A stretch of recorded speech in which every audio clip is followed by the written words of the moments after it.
listening to The Gender Rebels. I'm Kathleen, a cis woman and ally. And I'm Faith, a trans woman. Gender Rebels is a question and answer podcast that explores life outside the gender binary. A big thanks to our Patreon supporters. If you'd like to support the show, go to patreon.com/genderrebels. Hey everyone, I'm Kath. And I'm Faith. Faith, do we have any patrons to thank? We have so many patrons to thank. Yay! Thank you guys so much. Thank you, Athena T. Athena T, thank you. And W. And W, you're the best. And DW, actually.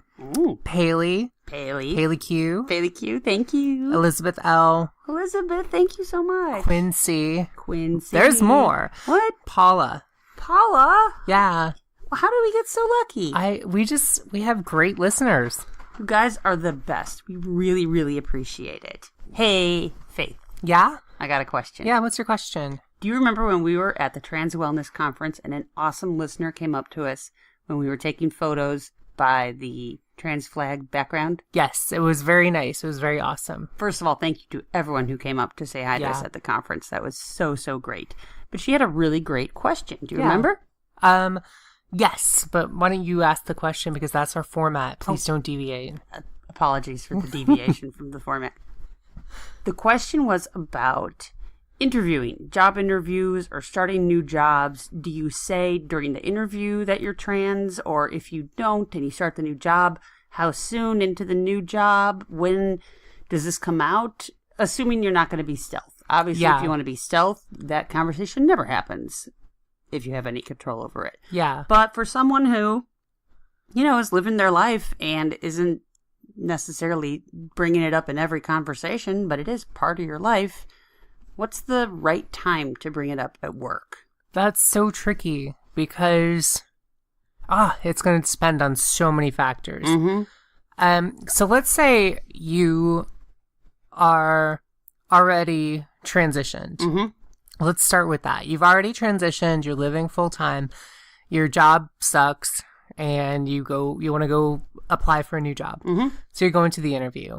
Do you tell them you're trans? Mm-hmm. I would say in that interview, no. Mm-hmm. I would not bring that up at all. Mm-hmm. I mean, I would say assume you're stealth until otherwise required. So what you're saying is even if you're pretty sure you don't pass, still it's just about the job. Go and talk about the job. Don't it's not an issue. I mean, I think when it comes to workplace law, at least in the U.S., there's a lot of things that are actually illegal for someone to ask. Mm-hmm. So, and a lot of those have to do with protected classes. Mm-hmm. And in the United States, different states and the federal government recognize various different protected classes. That can be race, that can be religion, that can be gender identities, sexual preference. So what are some of the questions that are illegal to ask in an interview? The only one I know is, are you married? Are you married? Do you plan on being pregnant? Mm-hmm. Are you pregnant? Mm-hmm. What's your religion? What church do you go to? Mm-hmm. Mm-hmm. Things like this. And my mom, who works in HR, said that most of the time when people ask these questions, they're asking them because they don't know it's wrong. Yeah. They're just trying to be friendly, or they're doing different things. It's rare that people are actually asking these specifically to discriminate, but they're designed to not be discriminatory. Mm-hmm. So if you wouldn't go into a job and say... Can you ask what race are you? No. Okay. Sometimes you can't tell, and sometimes there's people who... I have a friend who's like pale-skinned and redheaded, and her mother's Puerto Rican, and so she identifies Hispanic, and... Yeah, I mean... And so... There's white Hispanic and black Hispanic and everything in between. Yeah. So it's different. Mm-hmm. But you wouldn't necessarily go in and say, "Hi, I'm Hispanic. No. I'm applying for this job. Hi." I mean, in theory, the only time that could possibly come up with a protected class is if you're applying for a job and say you're handicapped. Mm-hmm. There's labor laws that say you need to provide a reasonable accommodation as an employer for someone who's handicapped. So if you can do the job with a reasonable accommodation, and that may mean a first floor office or something, or it could be any like reasonable accommodation. That would be like a thing where it's like it's worth discussing at the interview. It's worth discussing at the interview. I have a friend who has epilepsy. Okay. And sometimes she discusses that at interviews where it might affect the Where job. it's Obviously, if an relevant. office administration job, that's not really something you need to discuss until such time as you get the job. But if you have epilepsy and you're going for a forklift operator, that may be something you need to discuss. Even though epilepsy can be controlled with medication and it varies by person, et cetera, et cetera. Yeah. So I would actually not bring up being transgender at all in a conversation. It's honestly, you're going into a job specifically where they're hiring you not because of your status, at least in theory they should be hiring you not because of your status, but because of your qualifications. Right, in theory. In theory. So if you're already transitioned, you're already full-time, I would say don't bring it up. Talk about your qualifications if it comes up in an interview. So, are you transgender? Hey, that person's outing you and that sucks. Yeah. And I might find a very subtle way to like kind of shift it back to my qualifications. Like maybe, well, let's role play. Okay. So, are you transgender? I have a lot of interesting things in my personal life. Oh. But when it comes to C++, I'm the best darn programmer there is. I don't actually know that. But I kind of put you on the spot, but I was also sort of trying to recreate that situation. So I think something like that, I really should ask my mom. I might do that later, but I would say it's probably not. And I've never been on an interview. I came out at my current job. I'm still at that job.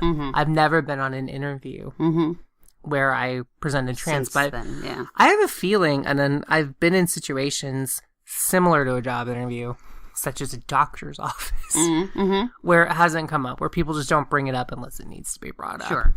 And that's arguably a place where it's actually more relevant. Yeah. And then when it comes to, if you bring it up in a job interview or it's discussed in a job interview, and, you don't get hired, just remember it's going to be virtually impossible to ever show discrimination in employment. It's that lawsuit will never be won because there's so many different excuses they can find. And they did you a favor. Yeah. Like when a shitty partner dumps you. I won't say that's a favor, but you might need that job, and that might be the only job in your town. That's true. Maybe a shitty job where people talk shit about you being trans, and it's a pretty hostile work environment might be the only job you have available. Yeah, it's a paycheck, and you need it, and you'll put up with some crap. I get it. So when you have a job, and you're out and whatever, and you just started. Let's say you have come out 2 years prior, you've been full-time, you've been out at your current job, and then you decide to get a new job, you get hired, the interview process goes well, regardless of whether that question comes up. Do you come out at your new job? Right. I mean, that depends on you. Yeah. It depends on your safety. If you can be stealth and that's your goal, be stealth and that's your goal.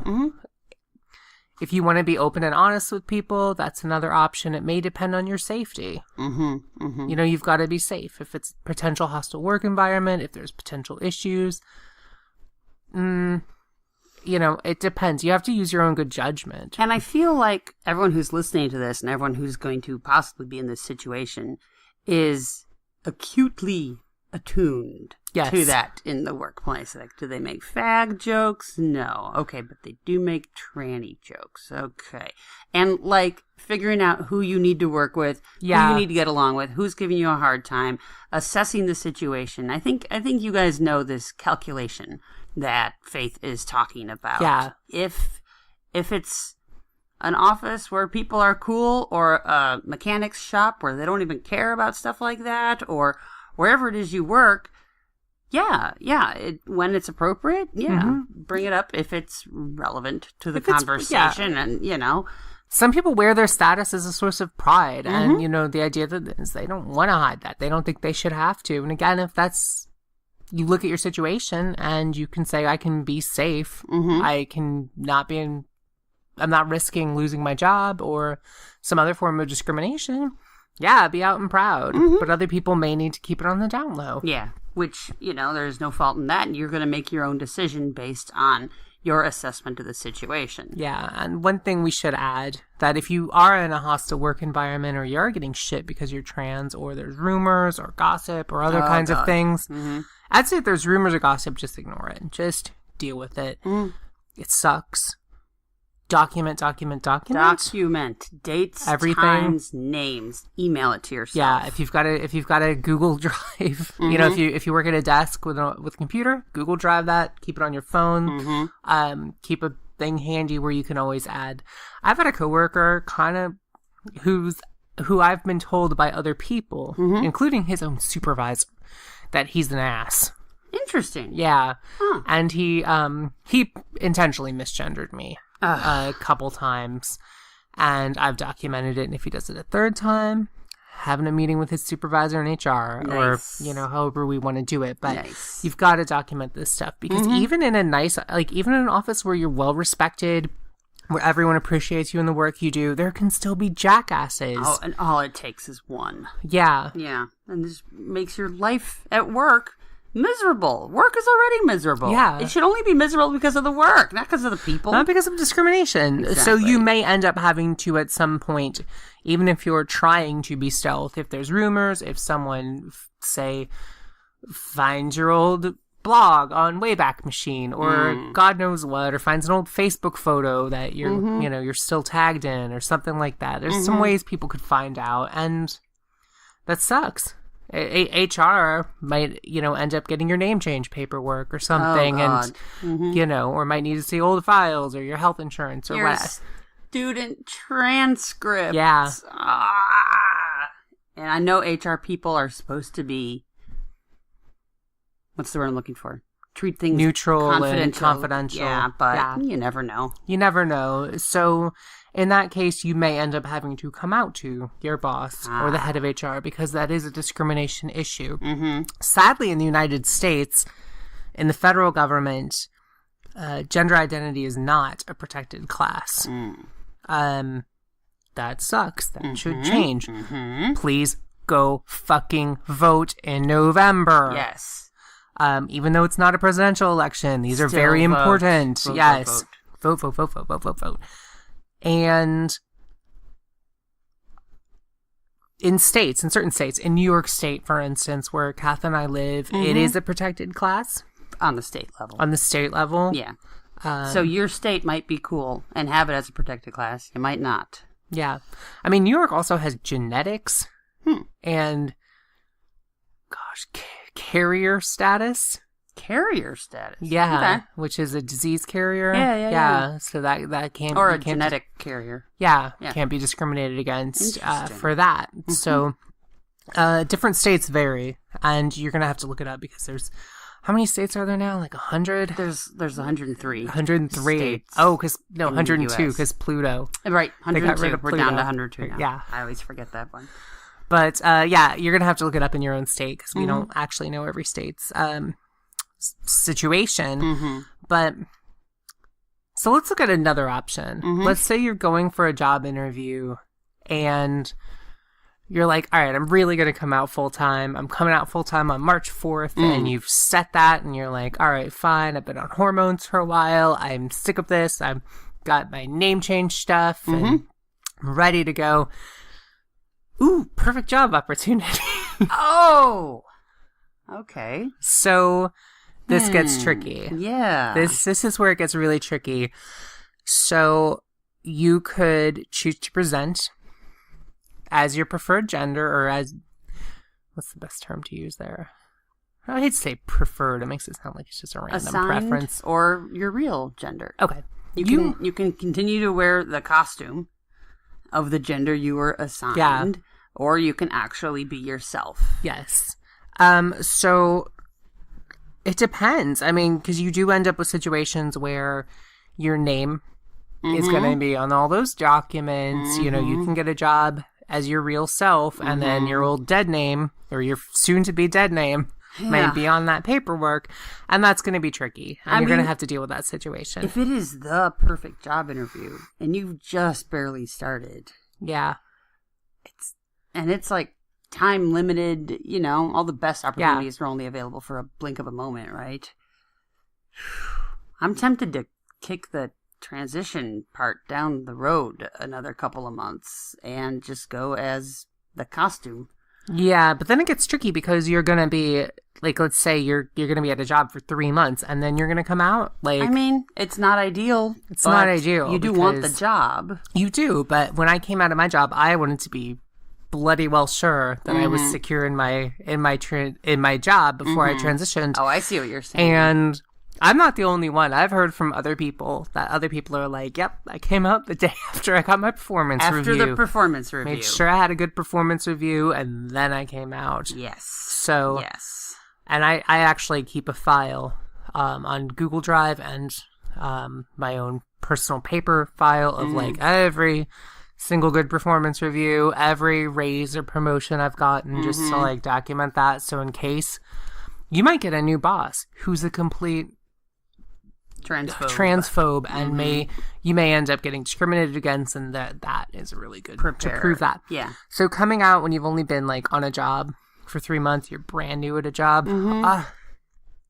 You're right. I don't want to be in that situation myself. It's safest to wait until after a performance review, but there are places that don't even do formal performance reviews. Oh my god. It's tricky. It is. But it's the job. It's the great opportunity. It's the correct job. I know, but that's gets into such a tough thing, especially with documents and stuff. Because then if you do because you can put whatever name you want on a resume. Yeah. But then when you get hired, they're going to be like, Jeff? Who's Jeff?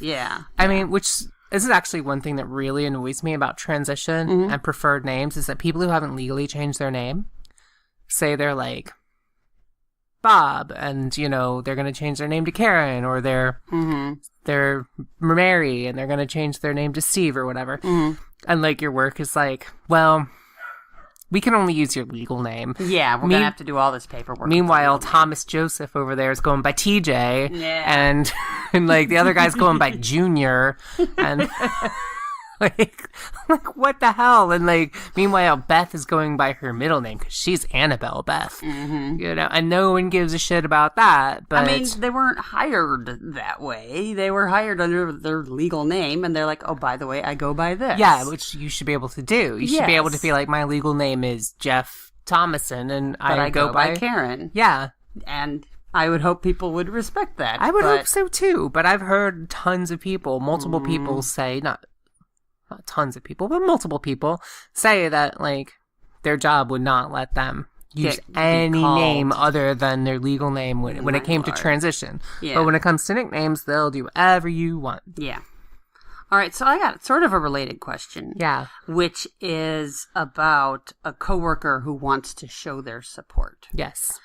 So in all of these situations, except for like the interview, you know, there is an opportunity for the trans person's life to be significantly better if they have at least one supporter in the OR or the construction morgue. Site or the morgue or whatever. Yeah. The cult. Exactly. Or the cult or the raspberry fields. Raspberry field, the Zeppelin repair shop. Yeah, any of those. You know, one person's got your back, you can really focus on the Zeppelins, you know? Do a better job, and it's better for Zepco. I mean, it works for everyone. Yeah. So the question is, I want to, in a minimal, passive way, make it clear to trans people who might be looking for an ally that I am an ally. And we talked about this sort of similarly in the past with the transposer episode, and should a cis person put her pronouns, you know, what's the best way to do this? I'm thinking of purchasing a small rainbow flag for my desk. Okay. And just sticking it in my pencil jar. Well, you also have pictures of your girlfriend at your desk, of you and your girlfriend. Yeah, my smoking hot, gorgeous girlfriend. Aw, thank you. I don't think people look at. I've got pictures of my smoking hot, gorgeous girlfriend at work, too. I don't think people look at that photo of you and know that I am a good trans ally, because you look really, really passing in that picture. Aw, thank you. But that's the thing. Should I put up an ugly picture of you? That's always been my thing. People are always like, you look fantastic in all your photos. I'm like, I don't post the ugly ones. I look ugly in plenty of photos. It's just those aren't going on Instagram. I'll send them to me and I'll put them all over my office. Yeah, there you go. Me in the morning, right when I'm woken up, wearing an oversized t-shirt, and just my hair going crazy, my makeup from last night all runny, and I'll just be like, you still look pretty. We'll have that. Aw, thank you. What would you want to see in your coworkers? Or did you sort of scope out your coworkers before you came out and sort of get a sense like, oh, she has mentioned her gay brother and he is the one who makes fag jokes, so I know who to hang out with? I work in a weird situation where like half my company is like blue collar guys and the other half is like white collar. And I didn't really kind of gauge the reaction of the blue collar guys, which I really should have, because that would have been the sticking point. And not because, oh, they're blue collar, no thanks, but just because she actually works on the white collar side. Like, that's who she actually spends the time with. Yeah. I interact with the management of the blue collar guys, but not really the blue collar guys. And I came out to one or two coworkers beforehand. One that was, I mean, not counting my boss in the legal department and HR, but like, one was just kind of a friend sort of at work, and the other was someone I got along with who I got a strong lesbian vibe off of, but we didn't really work closely together. So yeah, but she wasn't judgy. So cool. All right, so your hunches proved correct. Yeah, I've got another a friend, so you knew she was nice already, and she liked you already.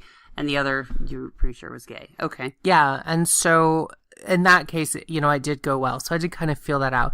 But I think if you're a cis coworker, for all our cis listeners, if you're a coworker, if you have a trans coworker or a gay, any LGBTQ plus coworker,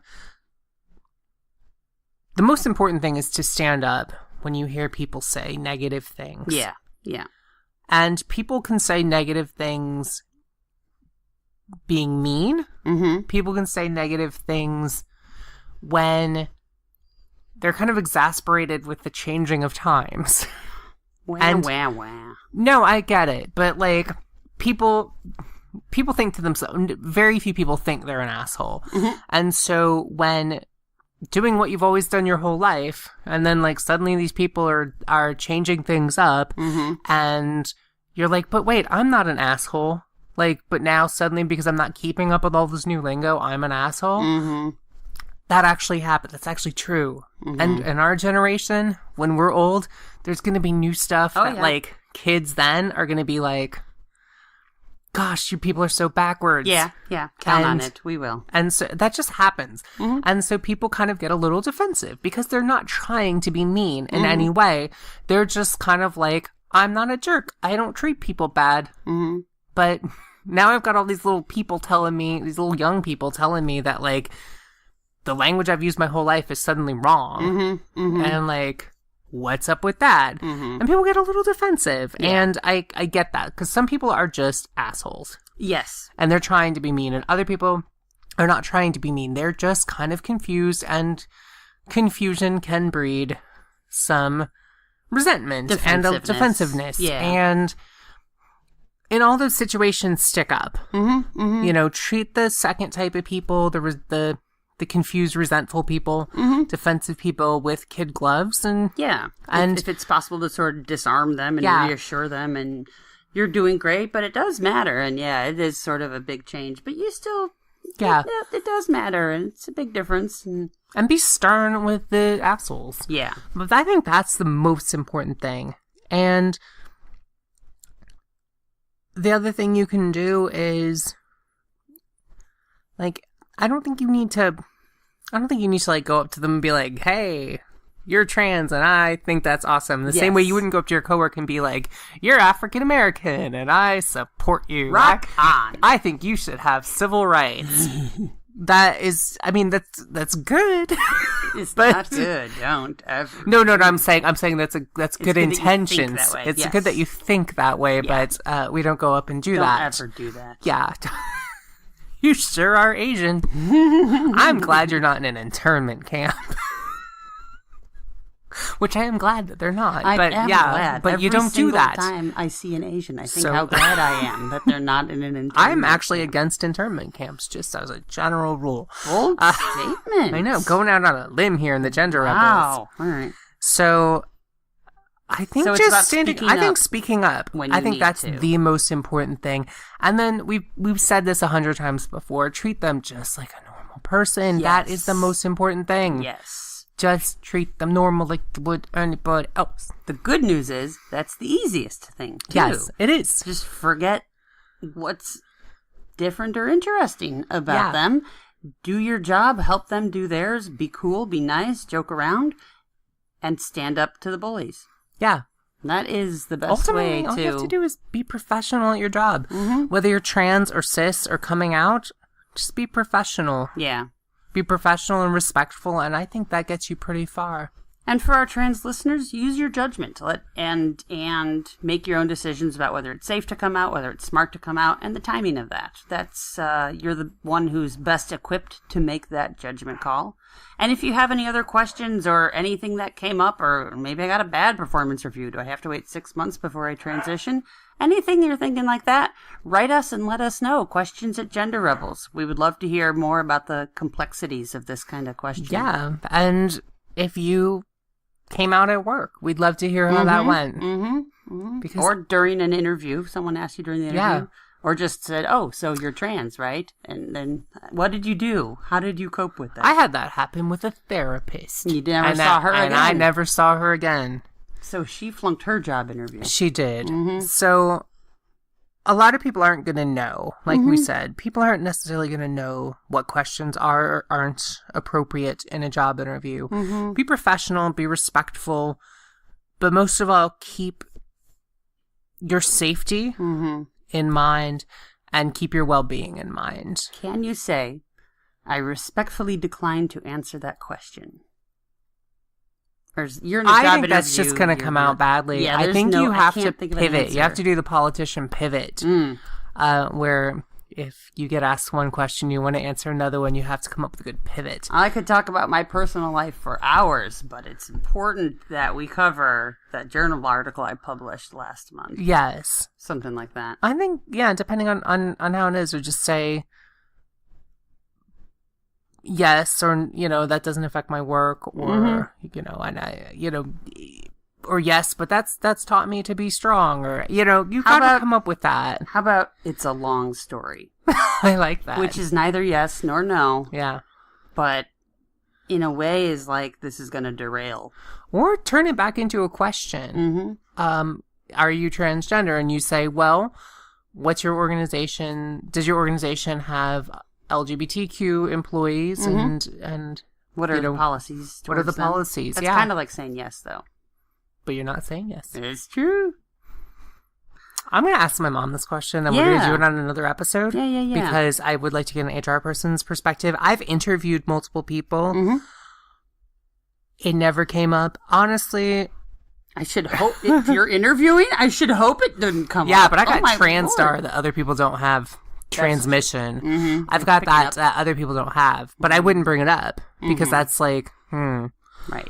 yeah, that's a bad thing to do. So I would just ignore it. And I actually think 99 times out of 100, unless our listeners want to correct me, I think 99 times out of 100 people don't want to have that conversation in an interview. Yeah. And they're kind of going to go out of the way to not bring it up. And I've noticed that when I've come out, a lot of times people kind of want to, like we talked about on our Fonzie episode, people kind of want to be cool and just ignore things, and Which is exactly the right thing to do. exactly. So and keep it up, people. keep it up, and let us know how your own coming out at work or how your own interview experience has been. Or where you are in your career and what sort of pressure that puts on you, or what sort of questions you're dealing with right now in terms of whether to come out, when to transition. Exactly. Well, thanks for listening, everybody. Thank you all. We'll talk to you next time. All right, everyone. Bye. Bye. If you've enjoyed this episode and want to help us keep making more great content, go to patreon.com/genderrebels, We have many different levels of support and lots of great rewards. including drinks with the Gender Rebels at Stonewall. Please leave a 5-star review on iTunes. That makes it easier for other people to find us. And send your questions to questions@genderrebels.com or find us on Twitter @TheGenderRebels. Music for The Gender Rebels is by Jasper the Colossal. Follow the link down below or download them on iTunes today. And for all our episodes, visit genderrebels.com. The Gender Rebels is a Comeback Sync production, copyright 2018. All rights reserved. And to all you gender rebels out there, keep rebelling. Bye. Bye.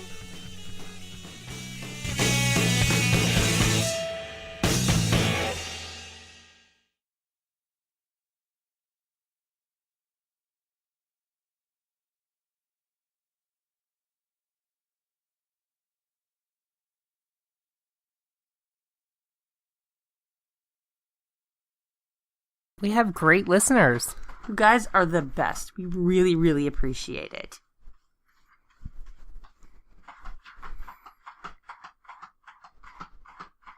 This is what happens when you have 3 pets.